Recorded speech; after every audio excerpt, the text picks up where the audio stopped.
Good morning, everyone. This week's Torah portion is Mishpatim, which contains many laws.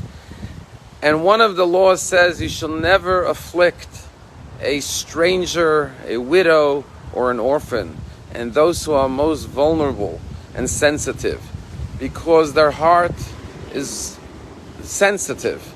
And therefore you should be extra careful, because God says, I am the father of the orphans, I hear their cry. And here's what the Torah says: because if afflict, you shall afflict them. Cry, they shall cry out to me. Hear, I shall hear their cry. And the question is, there's no extra words in the Torah. Why is each verb repeated? The verse should have just said, if you afflict the widow, the orphan, or the stranger, they will cry out to me, and I will hear their cry.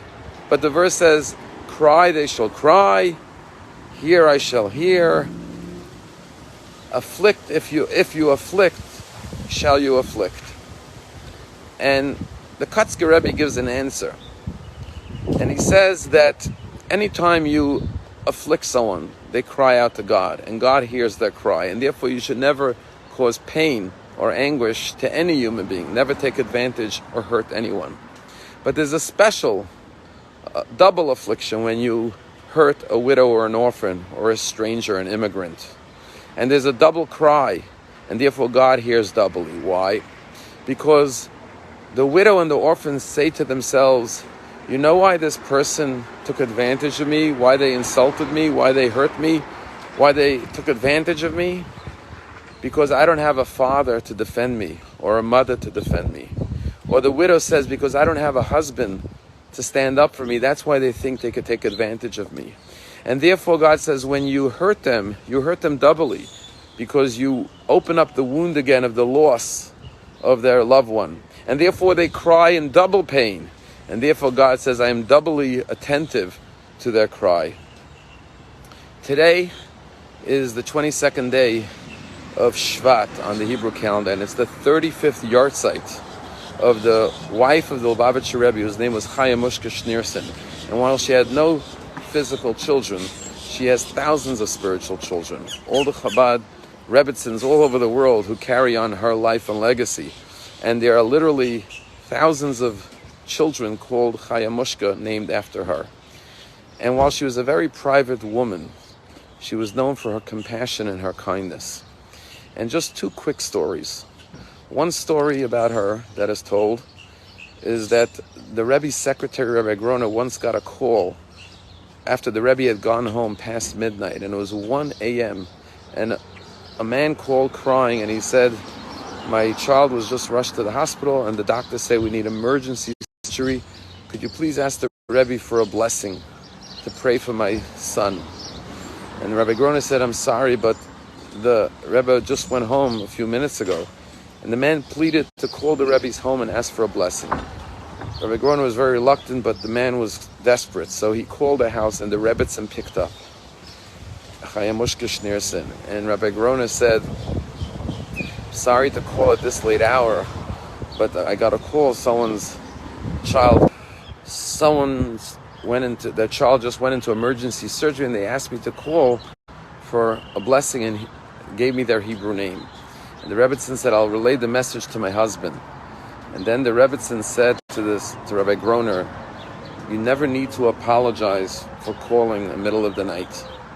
And the Rebbitzin said, my husband and I came into this world to devote our lives to helping the Jewish people 24/7. And therefore, when you call us, you're helping us fulfill our mission and purpose in this world. And the second story about the Rebbitzin was that she was a very private person. She never wanted to walk the streets of Crown Heights because everyone knew her there. So she had a driver who would take her to a park out of the community to go for a walk and get fresh air and exercise. And one time they were coming back to Crown Heights, and there was construction and there was a detour. And they took a different street. And as they're going down the street, they see a woman standing outside crying. And there's a moving truck and sheriffs outside. The Rebbitzin asked her driver to go out and find out what happened. And the driver came back into the car and said there was a woman who was being evicted. She couldn't pay her rent. She fell behind for a few months. And so the sheriffs came to evict her. The Rebbitzin said, please go ask them how much she owes in rent. He came back and he said she owes 3 months' rent. It was $600 a month in those days, $1,800. Rebbitzin took out her checkbook, wrote a check, and said, please ask them if they'll accept my check on her behalf and not make her move. The driver went out, spoke to them. The landlord said, fine.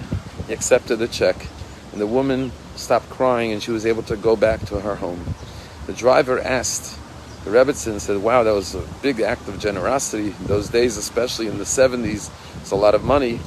What motivated you to do this for this stranger, this woman? She's not Jewish. You don't know her. Why are you being so generous? And the Rebbitzin said, we learned, my father, who was the Rebbe before her husband, always taught me that everything you see or hear in this world is for a reason. It's a message for you. And so I asked myself, why is it that every day we take one route, and today there was a detour, and I took a different route, and as a result of taking a different route, I saw this woman standing outside and crying. And I said, maybe it's a message from God that I need to help this woman. That's why I paid for her rent for the past 3 months. When we hear the cry of another person, especially those who are weak and vulnerable, the Torah portion says, listen to their cry. And when you listen to their cry and you hear them, God will shower you with His love and blessings because you are taking care of those that God loves most. Have a wonderful day.